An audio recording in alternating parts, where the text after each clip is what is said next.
¿Qué tal? ¿Cómo están? Mi nombre es Jesús Silva, soy estudiante de la Facultad de Ingeniería de la Universidad Autónoma de Chihuahua y estoy en el programa Avanza.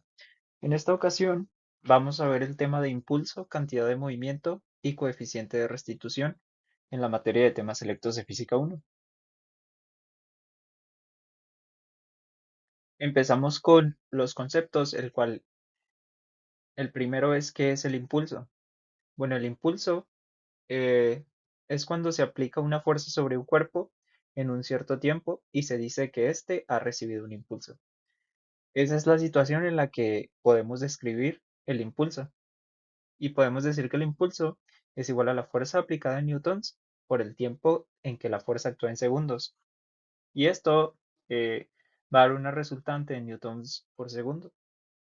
Esto lo podemos ver cuando un beisbolista golpea con su bate una pelota de béisbol, debido a que el bate va a tocar solamente por unos segundos a la pelota de béisbol.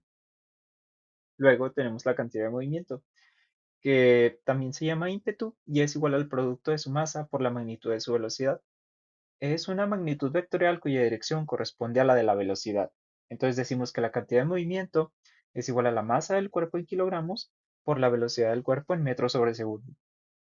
Y esto lo podemos ver también cuando golpeamos una pelota de golf con un palo de golf, que, bueno, la pelota se va a mover con una velocidad y la masa del cuerpo en kilogramos será la que tiene el palo de golf. Después tenemos la relación entre impulso y cantidad de movimiento, que se dice que esta relación se manifiesta a partir de la segunda ley de Newton, donde la magnitud del impulso, fuerza por tiempo, que recibe un cuerpo es igual al cambio en su movimiento, que es la masa por la velocidad final menos la masa por la velocidad inicial. Y decimos que entonces la fuerza por el tiempo es igual a la masa por la velocidad, y esto lo podemos ver siempre cuando una persona, por ejemplo, está tratando de empujar un carro. Siempre esta persona pues va a aplicar una fuerza sobre lo que viene siendo el carro, y esa fuerza la va a dar como un impulso por un determinado tiempo, y la masa va a ser igual, la masa se va a multiplicar por la velocidad cuando el carro se mueva. Otro tema es la ley de la conservación de la cantidad de movimiento, que dice que cuando dos o más cuerpos chocan, la cantidad de movimiento es igual antes y después del choque. Esto quiere decir que antes eh, la cantidad de movimiento siempre va a ser igual antes y después. Nunca se va a disipar, siempre se va a mantener. Entonces, antes del choque va a ser igual a después del choque. Y esto lo podemos ver también cuando dos partículas, en este caso, cuando estamos separándolas con un resorte y después las soltamos, van a chocar y luego después es toda su energía almacenada antes de chocar, después de chocar, va a ser la misma. Los tipos de choques, pues se dice que un choque es el encuentro que se produce entre dos cuerpos cuando uno de ellos o los dos llevan a una cierta velocidad. Por ejemplo, tenemos el elástico, donde no se pierde ninguna energía en forma de calor, ya que no hay ninguna deformación durante el choque.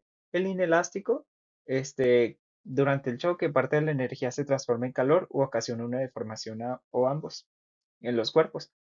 Y el perfectamente inelástico, donde los cuerpos quedan unidos después del choque.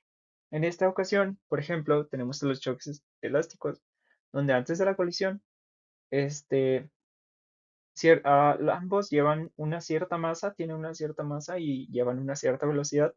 Al chocar, esta energía no se va a disipar, sino que simplemente se va a transferir o se va a transformar. El coeficiente de restitución decimos que es una magnitud física que cuantifica si existe la pérdida de energía cinética durante el choque y tiene valores entre 0 y 1. Si el coeficiente de restitución es menor a 1, el choque es inelástico. Y entonces decimos que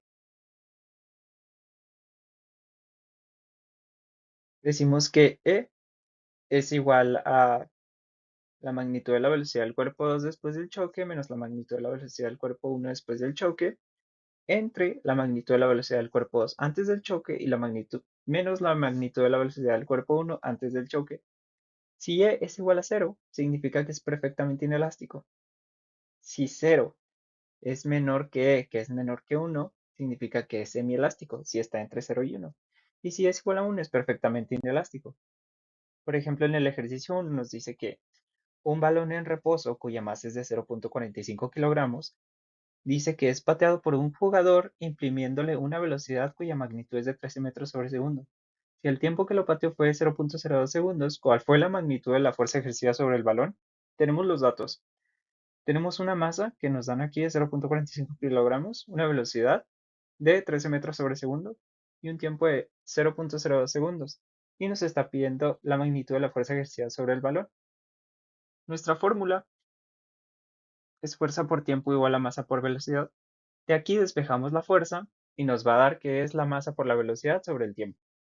Sustituimos y decimos que 0.45, que es la masa por la velocidad 13 metros sobre segundo entre el tiempo, va a ser igual a 292.5 kilogramos por metro sobre segundo. Kilogramo por metro sobre segundo es igual a newton. En el 2 dice que calcule el tiempo en que debe aplicarse una fuerza cuya magnitud es de 10 newtons para que un bloque de 1.5 kilogramos varíe la magnitud de su velocidad de 0.5 metros sobre segundo a 0.7. En esta ocasión tenemos dos velocidades, que es la inicial y la final. Nos dan una fuerza de 10 newtons, una masa de 1.5 kilogramos y nos están pidiendo el tiempo que debe aplicarse una fuerza. Tenemos la fórmula, que es la fuerza por el tiempo igual a la masa por la velocidad. En este caso es la diferencia de las velocidades. Y entonces despejamos y decimos que el tiempo es la masa por la diferencia de velocidades entre la fuerza.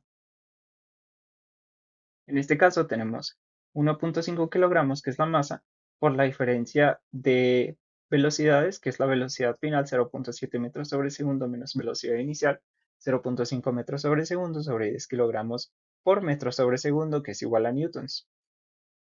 Esto nos va a dar igual a 0.03 segundos en total.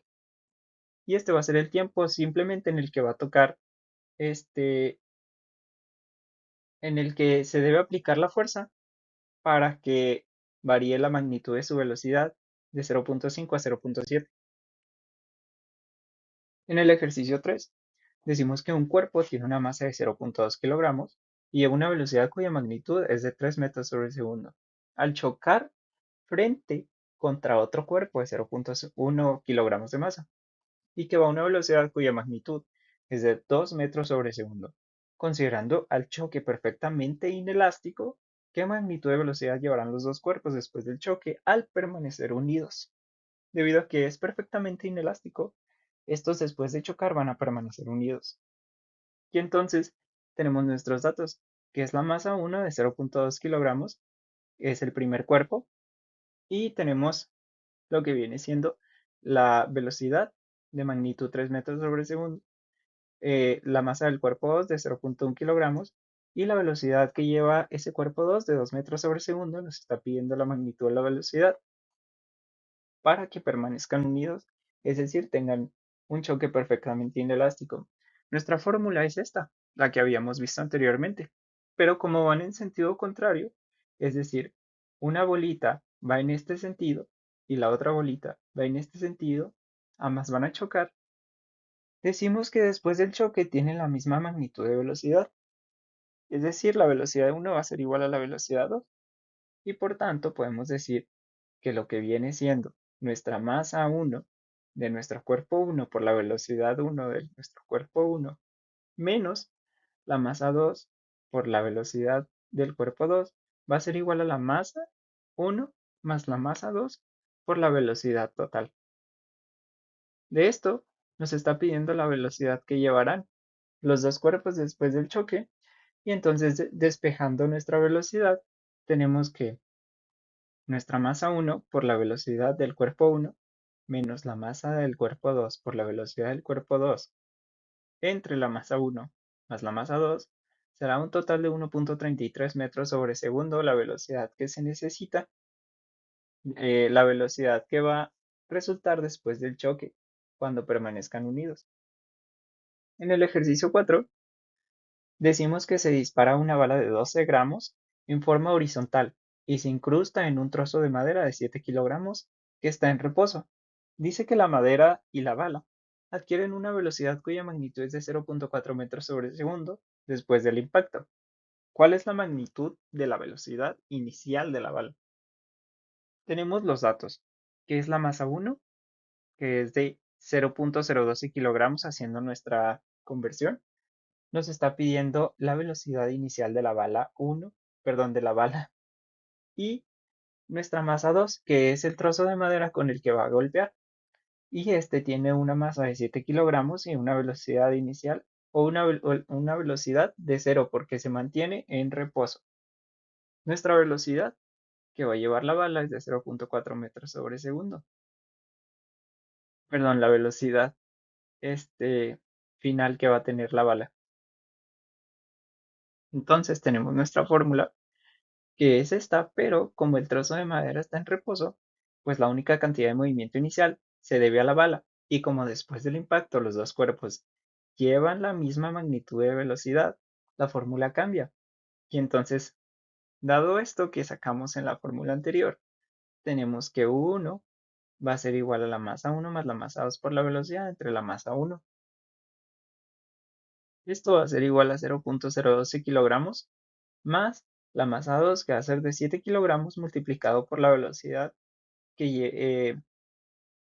con la que termina de impactar la bala contra el trozo de madera entre la masa 1, que es la de la bala, y esto nos va a dar que lleva una velocidad final cuando golpea con el trozo de madera de 233.73 metros sobre segundo. Y en un ejemplo 5, tenemos que en un cilindro cerrado que contiene oxígeno, una molécula se mueve a la derecha con una magnitud de velocidad de 1.3 por 10 a la 2 metros sobre segundo, es decir, muy rápido, y choca contra otra molécula que se mueve en la misma dirección, pero con sentido contrario y a la misma magnitud de velocidad. Después del choque, ambas moléculas rebotan en sentidos contrarios, conservando sus respectivas magnitudes de velocidad. Tenemos que sacar el coeficiente de restitución y qué tipo de choque es. Bueno, tenemos nuestros datos, que es nuestra velocidad de la primera molécula, que es la 1, que es 1.3 por 10 a la 2 metros sobre segundo. Y como nos está diciendo que se mueve en la misma dirección, pero con sentido contrario, entonces cambia el signo. Entonces, después de ello tenemos nuestra magnitud de la velocidad, que como vemos nos está diciendo que lleva la misma magnitud de velocidad, pero con sentido contrario. Entonces, este cambia de signo, pero en la velocidad 2, que va a ser nuestra velocidad eh, con respecto a la magnitud de la velocidad que lleva nuestra segunda molécula, esta va a permanecer positiva. Y entonces en nuestra fórmula decimos que el coeficiente de restitución es la velocidad 2 menos la velocidad 1 sobre la magnitud de la velocidad 1 menos la magnitud de la velocidad 2. Sustituyendo nos da que esto es igual a 1. Y como nos pidió qué tipo de choque es, como el coeficiente de restitución es igual a 1, decimos que el choque es perfectamente elástico, porque cuando es igual a 1, pues es perfectamente elástico. Y esto fue todo por mi parte. Muchas gracias por su atención.